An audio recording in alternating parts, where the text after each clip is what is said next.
இயேசு கிறிஸ்துவின் இனிய நாமத்தினால் உங்கள் அனைவருக்கும் வாழ்த்துக்களை தெரிவிக்கிறேன். நாம் ஆராதிக்கிற தேவன் சர்வ வல்லமுள்ள தேவன். ஒரு சாதாரணமான தேவன் அல்ல. அகிலாண்டத்தை படைத்தவர், அந்தரங்கத்திலே நட்சத்திரங்களை தொங்க வைக்கிறவர், ஒரே வார்த்தையினாலே உலகத்தை உண்டாக்கி சகல சிருஷ்டியும் படைத்தவர். அந்த தேவன் இன்றைக்கு நம்மோடு கூட இருக்கிறார். எனக்கு அன்பான தெய்வ பிள்ளை, இன்றைய காலை வேளையிலே இந்த சர்வ வல்லமுள்ள தேவனை குறித்து நாம் அறிந்து கொள்ள கர்த்தர் நமக்கு உதவி செய்வாராக.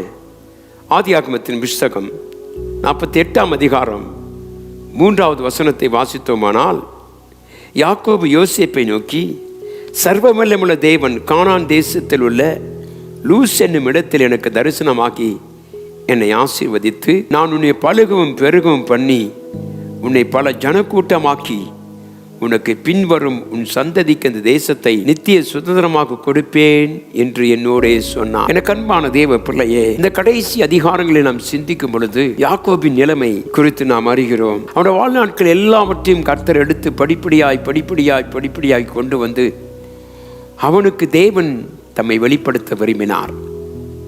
அருமையான தேவ பிள்ளையே, வேதத்தை வாசிக்கும் பொழுது வேதம் சொல்லுகிறது, யாக்கோபு யோசேப்பை நோக்கி, சர்வ வல்லமுள்ள தேவன் என்னை கானான் தேசத்தில் லூஸ் என்னும் இடத்தில் எனக்கு தரிசனமாகி என்னை ஆசீர்வதித்தார். தன்னுடைய குமாரனாய் யோசேப்புக்கு அவன் சொல்லும்படி சொல்லுகிறான், கர்த்தராகிய ஆண்டவர் என்னை லூஸ் என்கிற இடத்தில் என்னை சந்தித்தார்.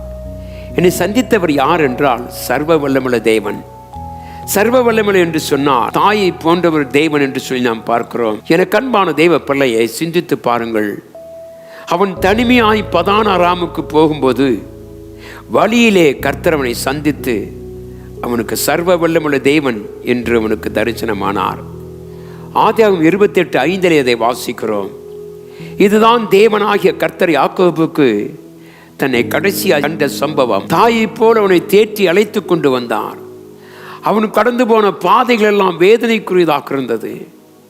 20 ஆண்டுகள் அவன் தன் வாழ்க்கையிலே நிலையற்றவனாய் அலைந்ததை குறித்து வாசிக்கிறோம். தேவனுடைய பிள்ளையை அவன் ஏசாவை கண்ட பிற்பாடு அவனுடைய வாழ்க்கை மனநிலைமையை பெற்றது மாத்திரமல்ல, இப்பொழுது அவன் பிள்ளைகளுக்கு முன்பாக நிற்கிறான்.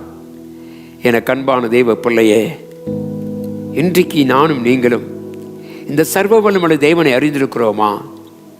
எத்தனை பிரச்சனை வந்தாலும் அவன் சொல்லுகிறான், நான் தனிமையாய் பதான் அராமுக்கு போகும்போது வேதனைகள், பாடுகள், துக்கத்தின் மத்தியிலே தான் போனேன்.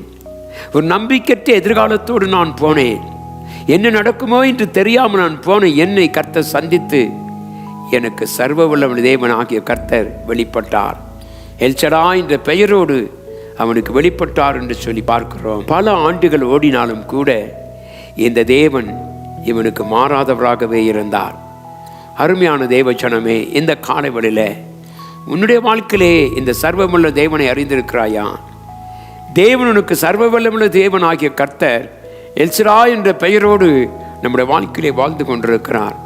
ஆகவே தான் தேவனுடைய பிள்ளையே, நம்முடைய ஆண்டவர் தாயை போல கருசனை உள்ளவராக நம்மை நடத்த அவர் வல்லவராக இருக்கிறார். ஆகவே சொல்லுவோம், ஆண்டவரே, நீர் எனக்கு ஒரு தாயை போன்ற தேவன், என்னை வழிநடத்தி போகிறதுக்காய் ஸ்தோத்திரம். யோபின் புஸ்தகம் 5ஆம் அதிகாரம் 17வது வசனத்தை வாசிக்கும் பொழுது, இதோ தேவன் தண்டிக்கிற மனுஷன் பாக்கியவான், ஆகையால் சர்வ வல்லமுடைய சிச்சையை அற்பமாக எண்ணாதிரும். யாக்கோபுக்கு பல சிச்சைகளை கொடுத்து கர்த்தர் அவனை அழைத்து கொண்டு வந்தார். என அன்பான தேவ பிள்ளையே, இந்த எல்சடா என்ற தேவன் உன்னை மரணம் வரைக்கும் நடத்துவார். தாயை போன்ற தேவன் உன்னை தூக்கி சுமக்கிறவர், உனக்கு நன்மை செய்கிற தேவன். ஆகவே நாம் அவருடைய சிச்சையை நாம் அற்பமாக எண்ண வேண்டாம். கர்த்தாவே, நீர் அடித்தாலும் காயம் கட்டுகிறீர், சிச்சித்தாலும் என்னை நடத்த தேவன் போதுமானவராக இருக்கிறார் என்று சொல்லுவோம்.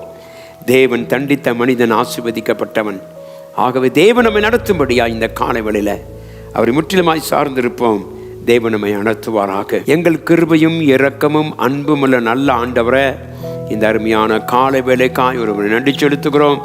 நீர் எங்களுக்கு கர்த்தாவே எல்சடா என்ற நாமத்தோடு ஒரு தாய் தன் பிள்ளையை தேற்றுவது போல எங்களை தேற்றி நடத்துகிறதுக்காய் ஸ்தோத்திரம். புதிய கிருபைகளை தாரும், மகிமைப்படுத்தும் ஐயா. ஆண்டவரே, ஒவ்வொரு நாளும் நீர் எங்களுக்கு தாயாக இருந்து, ஆண்டவரே எங்களுக்கு தகப்பனாக இருந்து நீர் எங்களை வழிநடத்துகிறதுக்காய் ஸ்தோத்திரம். தெய்வ கிருபை, தெய்வ சமாதானமும் கர்த்தாவே எங்களோடும் எங்கள் பிள்ளைகளோடும் இருக்க எங்களுக்கு உதவி செய்ய முடியாது. இயேசுவின் நாமத்தில் ஜெபிக்கிறேன் அன்பின் நல்ல பிதாவே, ஆமென். கர்த்தர் நம் அனைவரோடும் கூர்ந்து இந்த நாள் முழுவதும் காத்துக்கொள்வாராக. ஆமென்.